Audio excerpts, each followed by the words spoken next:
Claro, então o que a gente fez aqui. Então, agora o que a gente está dizendo? A única coisa daqui que vai servir para a ação é o termo θ2. Então, esse termo aqui tem 2 tetas e esse termo aqui tem 2 tetas. Então, eu multiplico os supercampos, tá? E tiro. Depois eu vou ensinar, depois a gente vai pegar um mecanismo mais sistemático de fazer, mas é a mesma coisa, é só que é uma operação mais bonitinha até de representar. Mas o que a gente está sempre fazendo em supersimetrias é multiplicando os supercampos ou suas derivadas e vendo sempre quem é a componente mais alta. Então, se eu multiplicar 2 fios, eu vou ver quem é a componente que tem mais alto no θ dele, é essa aqui. Então, eu vou separar. Nada que me interessa para efeito de ação. Isso aqui não me interessa. Isso aqui não me interessa. Quem vai me interessar vai ser esse termo aqui, que vai ser θ barrado θ, φf, mais θ barrado psi, θ barrado psi. Certo? Então a gente pode, bom, agora só fazer um rearranjamentozinho aqui, né? Porque isso aqui é θ barrado alfa, né? Quer dizer, isso aqui, na verdade, vamos só organizar isso aqui um pouquinho melhor. Ó. Isso aqui é um espinor composto com esse, isso aqui é um espinor composto com esse. Vamos mostrar que isso aqui eu posso escrever sobre a forma de um θ barrado θ. O que é isso aqui? Θ barrado, né? Vamos botar aqui, θ barrado é, bom, espinor de Majorana, C, θ barrado transposto igual a θ. Isso aqui é um espinor de Majorana. Então, isso aqui me mostra, transpuser essa equação, transpondo essa equação, isso aqui me mostra que para espinor de Majorana, θ barrado é igual a menos θ transposto C menos 1. Tá? Fazendo isso aqui, ó, multiplico isso aqui por C menos 1, então fica C menos 1 θ.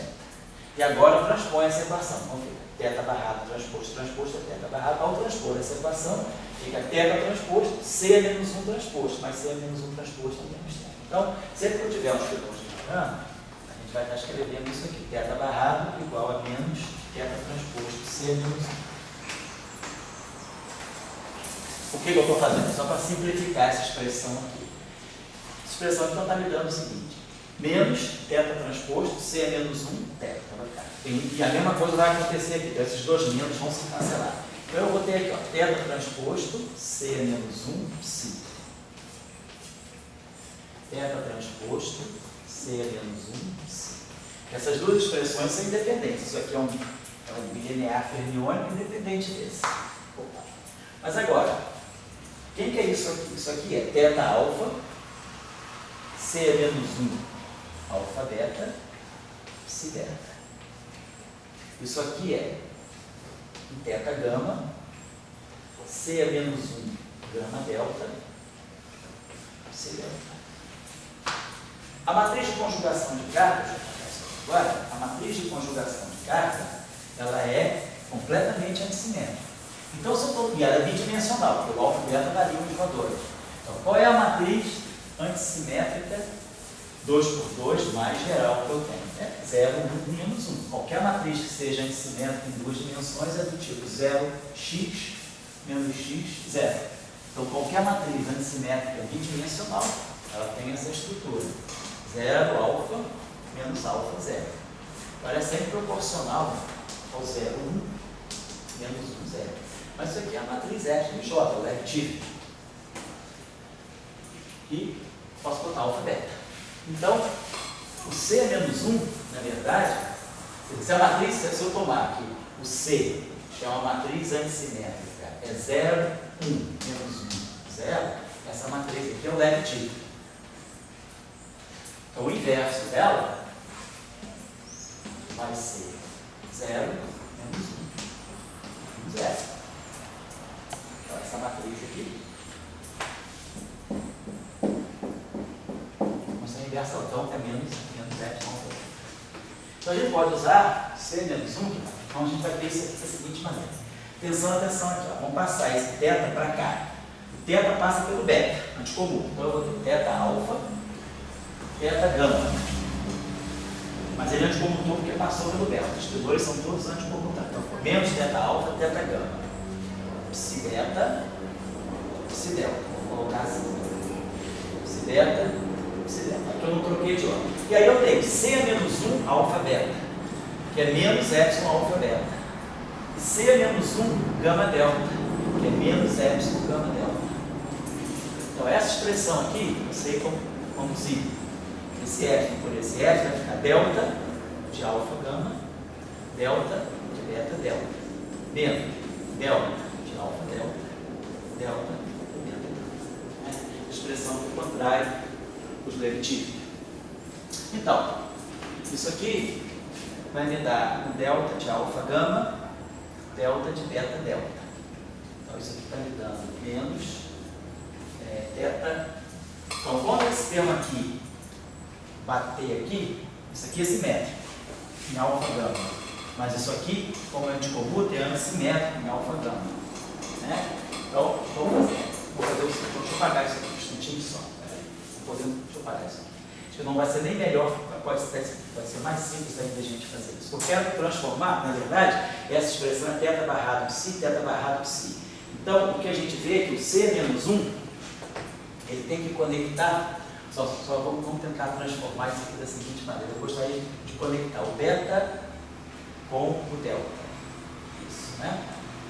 Então, vamos dizer, gostaria de trocar, na verdade eu gostaria de produzir alguma coisa que fosse quadrático em teta, diretamente, alguma coisa que fosse quadrático em beta. Né? Então vamos pensar o seguinte, esse carinha aqui, epsilon, beta, epsilon alfa, beta, psi beta. E esse cara aqui, epsilon, tá, vamos fazer, então tá legal, vamos fazer o seguinte, tem uma coisa melhor para a gente fazer mais clássico. Esse objeto aqui, ó, é antissimétrico em alfa delta. Vamos escrever essa expressão assim. Delta alfa gama. Isso aqui é antissimétrico em alfa gama. Se isso aqui, delta alfa, delta gama. Se isso aqui é antissimétrico em alfa gama, isso aqui vai ter que ser proporcional ao epsilon alfa gama. Mas aqui, claro, vai ter que ser alguma coisa, algum escalar, que dependa de teta. Então, se eu contrair, né, o epsilon, então, se nós invertermos essa matriz aqui, a gente mostra que esse S aqui, ó, é teta barrado teta. Tá? O que eu faço aqui? Eu pego, sei que isso aqui é antissimétrico. O único jeito é que isso aqui seja proporcional a isso aqui, vezes um escalar. Isso aqui é quadrático do escudor. Agora, se eu multiplico essa equação aqui por um epsilon de gama alfa, isso aqui vai dar 2. Isso aqui vai ficar um epsilon de gama alfa, vai ficar exatamente teta barrado, teta, que é teta C menos 1, teta. Então, essa expressão aqui, por causa dessa relação aqui, isso aqui é o barrado, é isso aqui, né?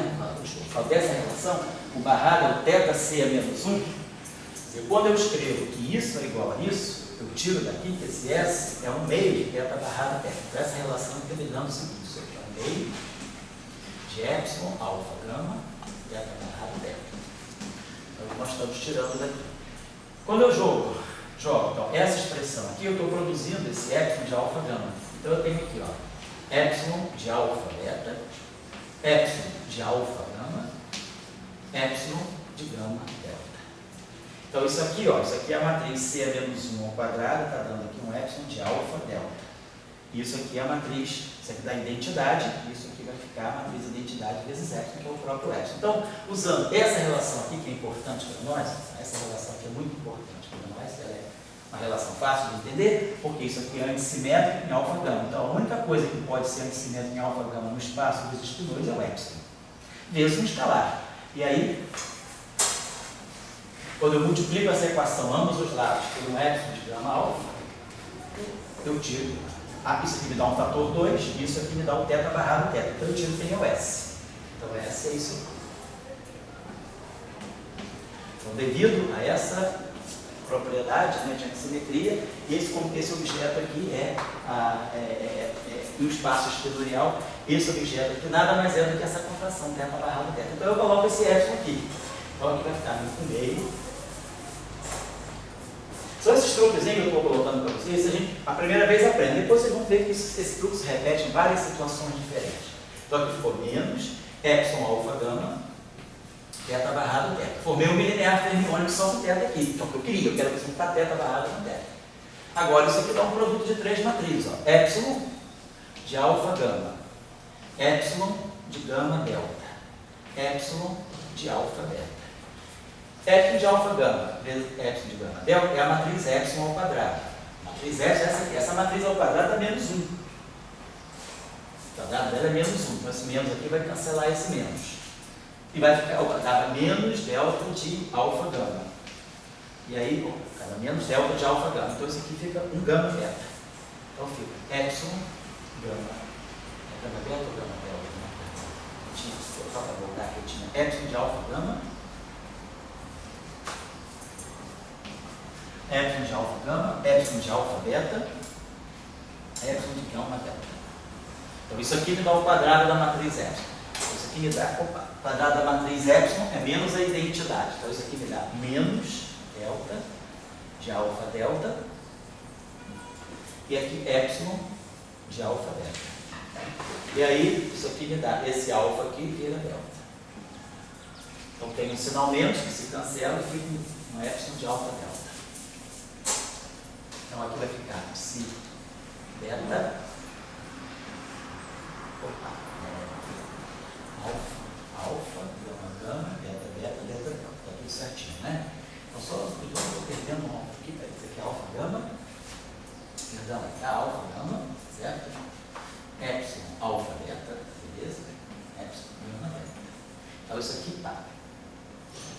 Isso aqui é o quadrado dessa matriz. Então, me produz um delta de alfa, delta. Ah, tá certo, então é delta. Então, fica no final do dia um menos 1, que cancelou aquele menos 1, e um epsilon de alfa delta. Ou de beta delta. Beta delta, psi beta, psi delta. Então isso aqui, ó, psi beta. Epsilon beta delta. Psi delta, epsilon beta delta, é menos o C menos 1. Aqui, ó. É menos o C menos 1. Então isso aqui é o psi barrado. Então isso aqui é exatamente psi barrado, delta, psi. Então, simples, tá vendo? Um algebrismo que não é óbvio, mas que é simples, né? Mostra pra gente que essa relação espinomial, se eu pegar esse bilinear fermiônico e multiplicar por esse bilinear fermiônico, na verdade, isso é equivalente a eu fazer isso aqui. Beta barrado beta, psi barrado psi. Certo? Claro, então é só usar esse truquezinho uma vez na vida, a gente vê isso, tá? Tudo isso vale em 2 dimensões. O que é fundamental em 2 dimensões é você lembrar que a matriz de conjugação de carga é o epsilon de Lev-Tivita e o inverso da matriz de conjugação de carga é o inverso, quer dizer, é o Lev-Tivita menos 1. É? Beleza.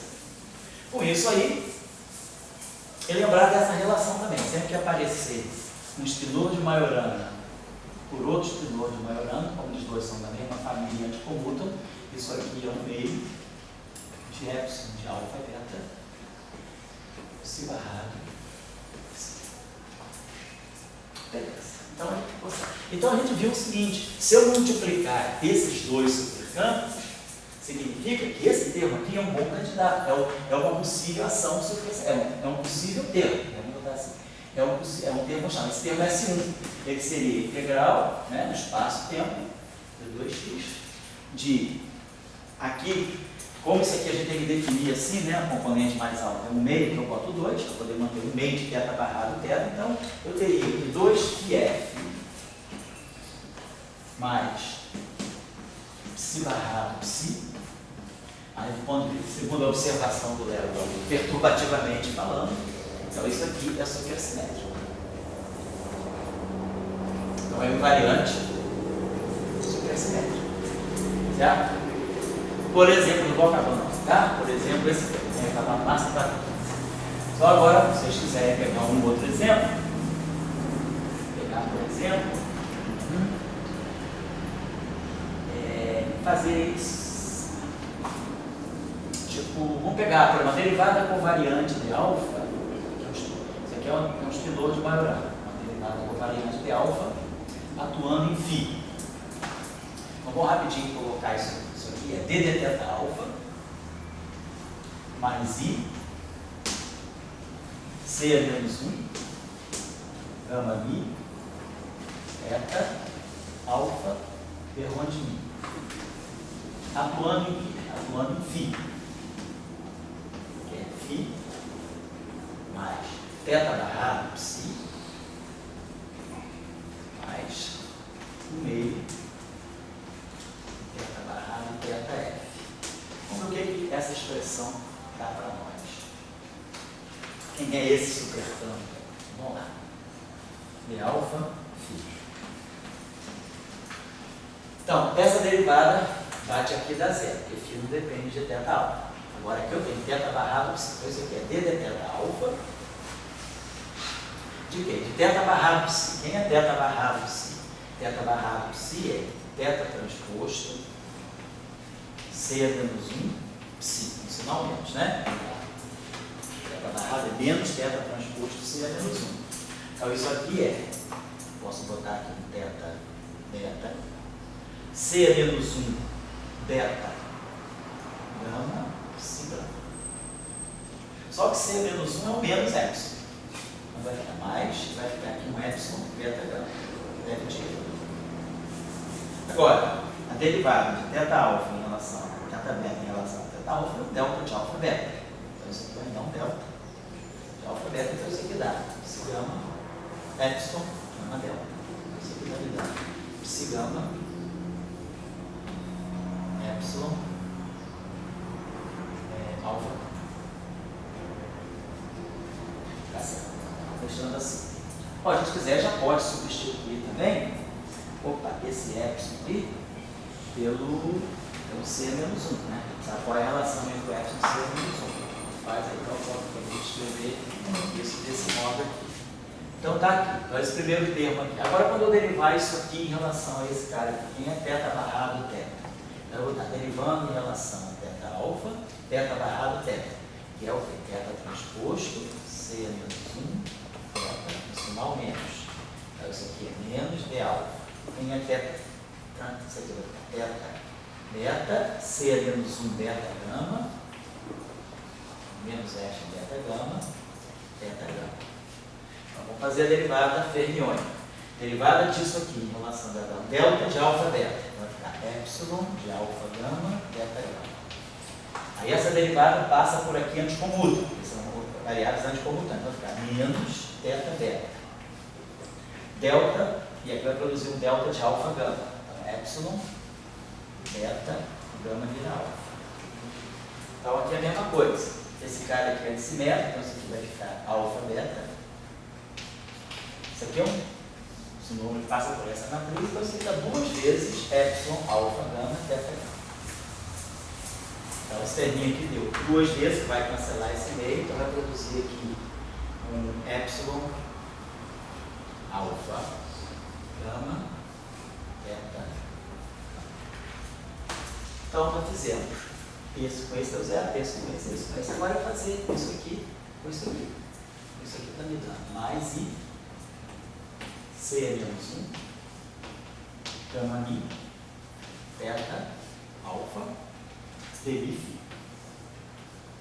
Olha só que beleza, está aparecendo aqui uma derivada de dv φ. Então isso aqui já está começando a cheirar, a poder ser o termo cinético. Estou pegando a derivada do escalar. Vamos em frente, mas ainda não está completo, isso aqui é só uma parte. Já apareceu uma derivada do escalar, coisa que não aconteceu aqui. Coisa que o escalar aqui apareceu algebricamente. Isso aqui é uma massa de Dirac, psi barrado psi. Mas isso aqui é uma mistura de dois escalares. Não importa, pode ser um termo. Se esse cara aqui tem dimensão de massa, isso tudo aqui no final do dia também tem que ter dimensão de massa. Então vamos lá. Agora esse termo aqui vai bater aqui. Então nós vamos produzir, ó, algo que está cheirando a Dirac. Ó. E é só uma questão de mexer um pouquinho com as matrizes. Ó. C menos 1, gama mi, teta alfa, que vai bater em cima do teta barrado psi. Demi, teta barrado, demi psi. Esse demi vai ficar aqui.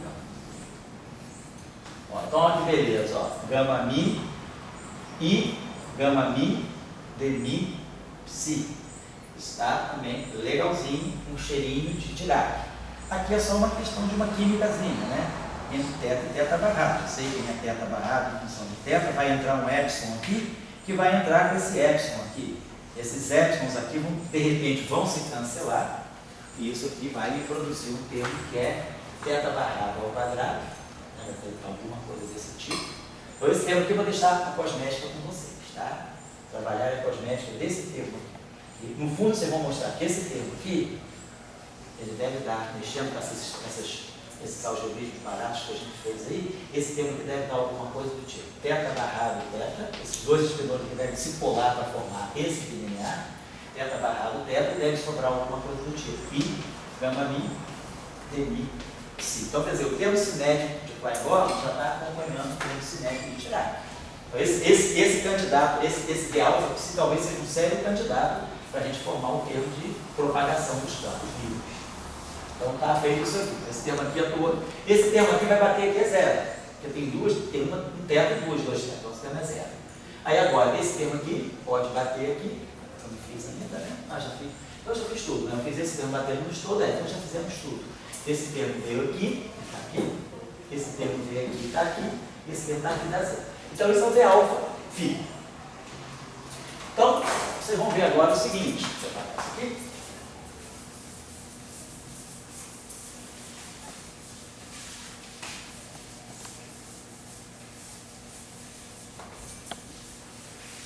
Aqui. Observe uma coisa só. Ó. Tem uma coisa, esse termo, o d alfa φ, ele tem um termo livre de psi. O termo independente de θ dele já é o psi. Eu esqueci, isso aqui eu fiz isso aqui, eu acho que eu esqueci de colocar o psi, isso aqui é, não, isso aqui é errado, eu derivei isso aqui é psigama, tá? Essa derivada aqui dá zero, essa derivada aqui deu isso, essa derivada aqui deu epsilon, essa derivada aqui deu epsilon alfa gama, tá certo, θ gama, esqueci de colocar o F, tá? Então essa derivada bateu aqui, esse θ ao quadrado é quadrático em θ, então ele produziu esse termo linear em θ, mas deixou o F, não mexeu o F, esqueci de colocar. Então olha só, observe uma coisa, se eu multiplicar esse termo por ele mesmo, se eu quadrar esse termo, ele tem chance de pegar esse termo aqui e multiplicar por esse, um quadrado, vai ser um termo cruzado. Se com esse termo aqui, que vai dar I gama mi d mi psi. Então, olha só, esse termo aqui, ao quadrar aquilo ali, ao interferir com esse aqui, ele deve produzir a ação de Dirac. E esse termo aqui, ao quadrar, esse termo aqui é linear em θ. Quando eu pegar esse termo aqui e quadrar ele ao quadrado, certamente eu vou poder fazer aquelas brincadeirinhas com C menos 1, quer dizer, isso aqui, na verdade, né? Eu vou gerar alguma coisa que vai dar o gama mi, vai dar álgebra de Clifford, ou seja, aqui também tem uma químicazinha que vocês podem fazer. Se a gente levar esse termo ao quadrado, ele provavelmente vai dar algo do tipo dmφ. Então, está claro para nós que eu vou ter que pegar, se eu pegar o d alfa psi, d alfa φ,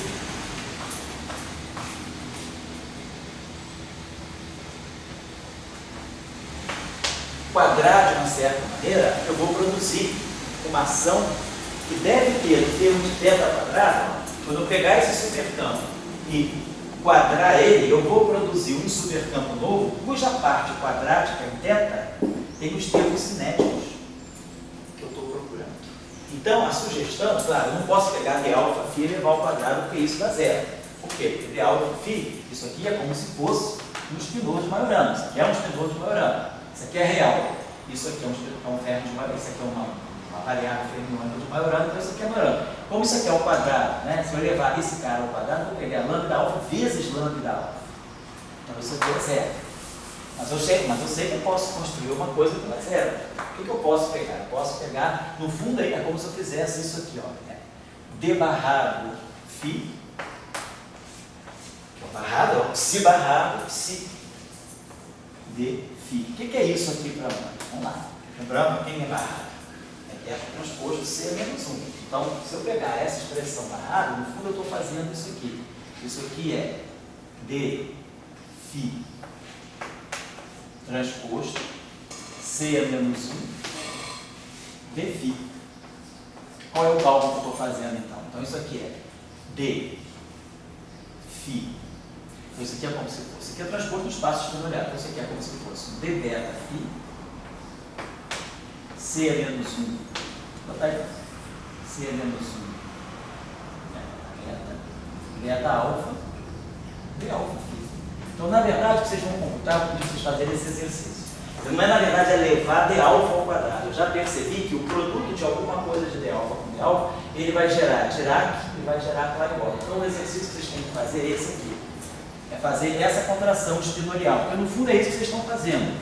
Como d alfa φ é um espinor, né? Tem um característico de espinor, para eu contrair um espinor com outro espinor, o que a gente faz de uma maneira lógica e variante é psi barrado psi. Então, quer dizer, quando eu estou pegando isso aqui, eu estou pegando d barrado φ dφ, significa que eu estou pegando esse espinor barrado, que isso aqui como um todo é um espinor, então, barrado, então isso aqui é o dφ dada gama, mas como isso aqui é maiorando, o barrado é menos θ transposto C a menos 1. Então, no espaço espinorial, essa expressão aqui é exatamente isso aqui. É a contração para a terra de maiorando. Quem é psi barrado psi? É menos psi transposto C a menos 1 psi, ou seja, psi alfa C a menos 1 alfa beta psi. Posso colocar d alfa C a menos 1 alfa beta psi beta.